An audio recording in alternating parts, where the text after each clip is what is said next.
conflicting Hispanic or Latino in academia? First thing is, and this is true for most minorities, including women, there are fewer faculty than there are students. A lot fewer, by the way. To give you a sense of this, this is the U.S. Census 2010. 64% of the U.S. population is white. Hispanic Latinos now make up 16%. We're now the largest minority group in the United States. However, we're only 4% of all faculty. 80% of faculty in the United States, from 2003 NCES data, is white. And then the other groups are out there as well. So they're all underrepresented, right, except for the Asian population. But we go from 16% of the population to 4% of faculty.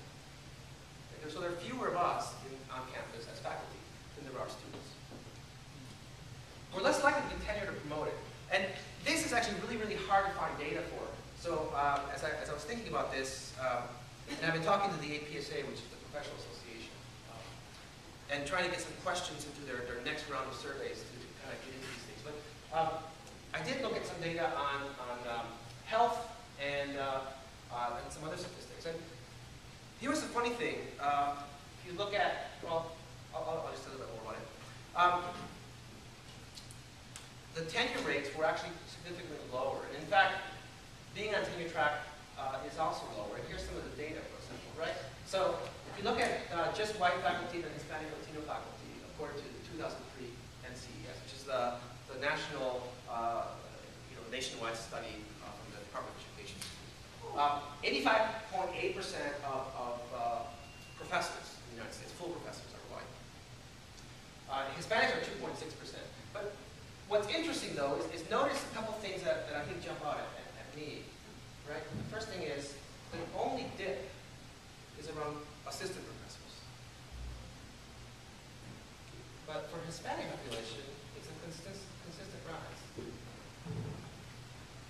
So in other words, your odds, if you're a white PhD holder, of being a lecturer, an instructor, or an associate professor are roughly the same. You're not likely to be an assistant professor. Now that could be something about new hiring, etc. But you're probably twice as likely, if you're Hispanic, to be a lecturer as you are to be a full professor. And in fact, the only, you're stuck at the assistant instructor and associate.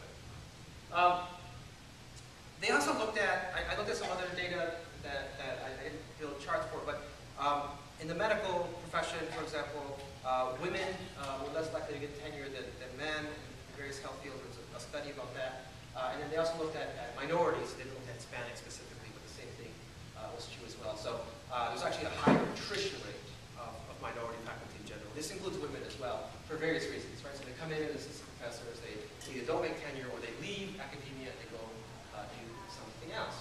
And so that's why you end up with a really, really skewed professor pool. And by the way, this 85.8% white professors, full professors, is actually made up primarily by men.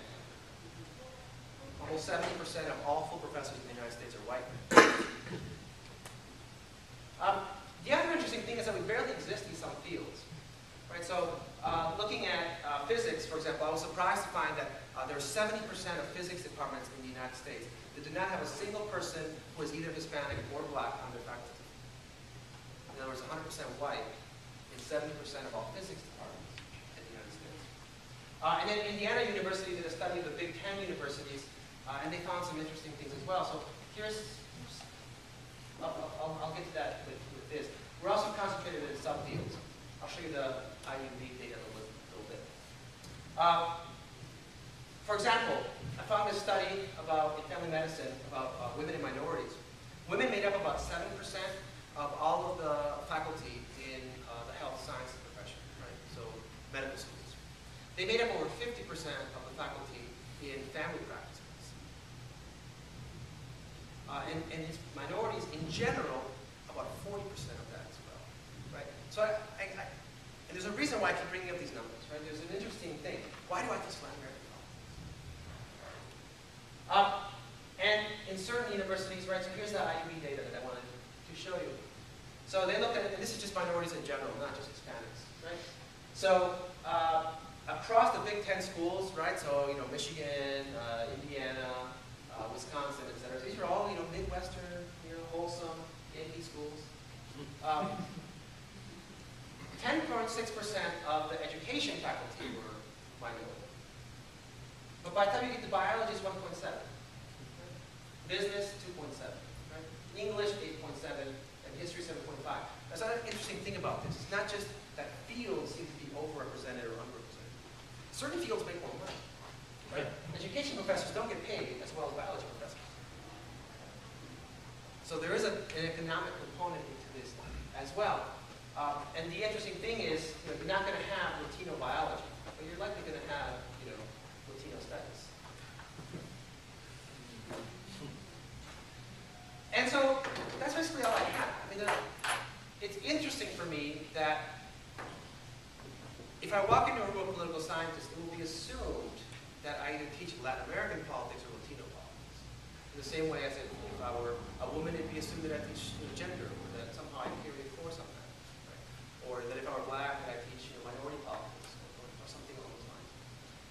I find it interesting that I have friends of mine who went to really good universities who are Asian, who study Latin America, and have a hard time getting jobs because why are you studying Latin America? And what makes it really interesting is it's perfectly okay for someone who's white to study Latin America. And I think it should be okay. Just like it should be okay for me to study, any other region of the world, or to be a theorist. And yet, what it means is you get pigeonholes, right? In fact, most Latin American professors, Latin American politics professors, are white. But most political scientists or comparativists, from the anecdotal data that I've gathered, and I want to do a systematic study of this, are Hispanic. Most Hispanic professors are Latin American politics. So you have this weird sense where you're in some subfields, but you still actually have to compete against the broader pool, and you're pulled out of other subfields. So I guess that's all I have. It's bleak, it's not very celebratory, I apologize for that. But if you're asking me what it's like to be Hispanic in academia, that's essentially what I would tell you, is that it's probably not much harder than it is for other groups. That's about it is.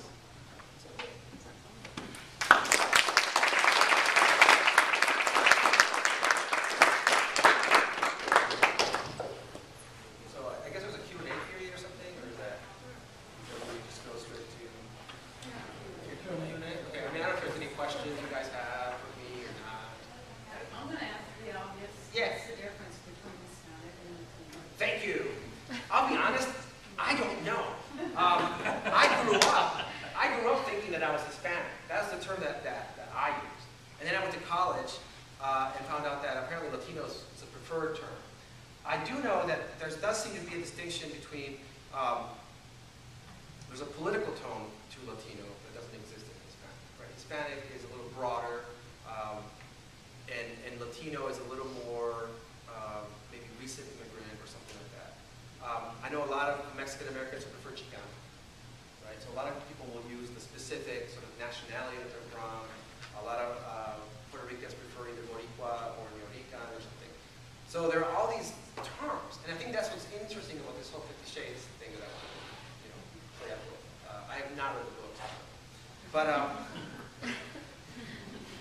where I think Hispanic, Latino, whatever you're going to call it, is for me, and I'm biased, one of the most fascinating ethnic groups, because it's such an ambiguous ethnic group. To use sort of the sociological terminology, we're a perfectly constructed ethnic group, right? That's why the census has this weird two-part question: are you Hispanic? And then, are you white? So even the Hispanic census data is broken down into white Hispanics and black Hispanics and Asian Hispanics, right? Because there are people who are half Asian, half Hispanic, right? And by definition, Hispanics are the product of a combination of European influences, African influences, Native influences, and then others as well over time. And so, giving us a name is really, really tough. The question, who are you, where are you from, is a really, really hard question to ask. The other problem with the who are you question, which I don't even get to, is there's an implicit assumption when you ask someone, where are you from? Right? Because the assumption is